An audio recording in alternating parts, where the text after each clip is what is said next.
বাংলাদেশ ও আমেরিকার মধ্যে একটি কৌশলগত প্রতিরক্ষা চুক্তি স্বাক্ষর হওয়া নিয়ে সামাজিক যোগাযোগ মাধ্যমে ব্যাপক গুঞ্জন ও আলোচনা তৈরি হয়েছে।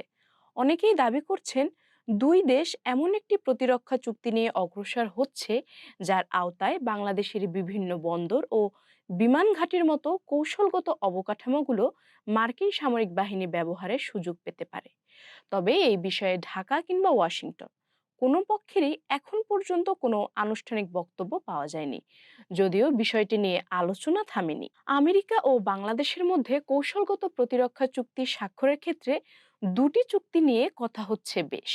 একটি হলো general security of military information agreement, যা বাংলাদেশে জিসোমিয়া হিসেবে পরিচিত।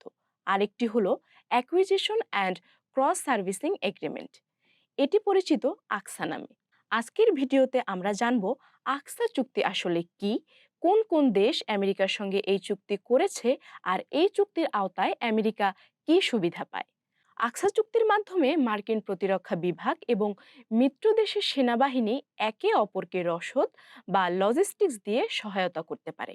বিদেশে থাকা সৈন্যদের হঠাৎ কোনো কিছুর অভাব হলে বা জরুরি প্রয়োজনে এই সহায়তা দেওয়া হয়, যেমন খাবার, থাকার জায়গা, পোশাক, যোগাযোগ, চিকিৎসা, যন্ত্রাংশ, ট্রেনিং এবং গোলাবারুদ।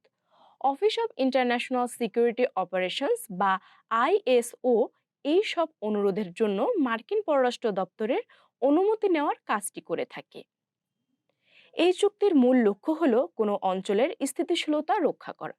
আঞ্চলিক মিত্রবাহিনীর সঙ্গে বাই উইথ অ্যান্ড থ্রু বা বিডব্লিউটি কৌশলে কাজ করার মাধ্যমে মার্কিন সেনাবাহিনী সরাসরি যুদ্ধে লিপ্ত না হয়েও অন্য দেশগুলোকে নিজেদের প্রতিরক্ষা ও সরকারি প্রতিষ্ঠান গড়ে তুলতে সহায়তা করতে পারে।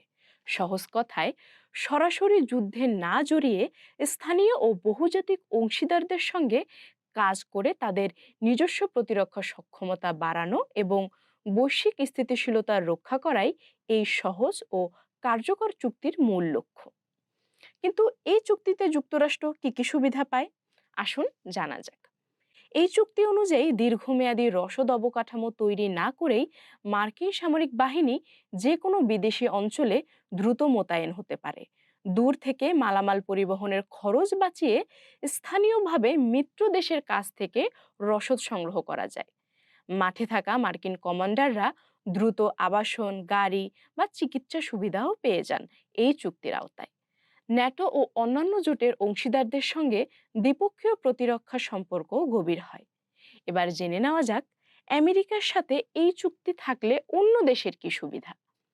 আকসা চুক্তি যৌথ অভিযানের সময় মিত্র বাহিনীগুলোর মধ্যে কোনো নগদ অর্থ ছাড়াই জ্বালানি, খাদ্য, যন্ত্রাংশ ও গোলাবারুদ নির্বিঘ্নে বিনিময়ের সুযোগ দেয়, যা প্রশাসনিক জটিলতা ও খরচ কমায়।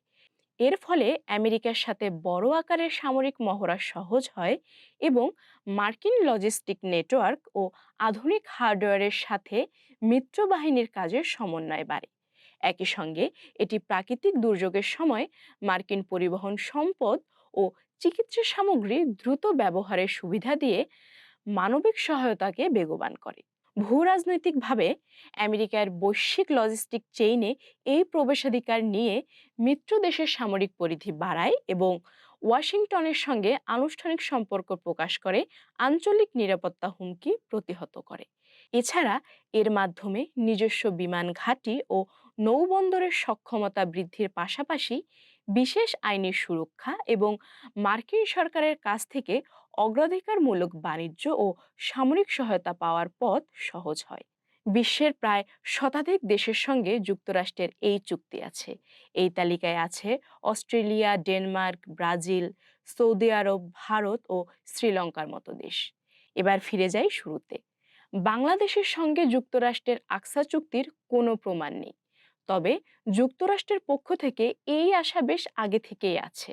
2019 সালে ডেইলি স্টারে প্রকাশিত এক নিবন্ধে বলা হয়, 2030 সালের মধ্যে সামরিক বাহিনীকে আধুনিকীকরণের লক্ষ্যমাত্রার অংশ হিসেবে বাংলাদেশ মার্কিন যুক্তরাষ্ট্রের কাছ থেকে উন্নত সরঞ্জাম কিনতে যাচ্ছে।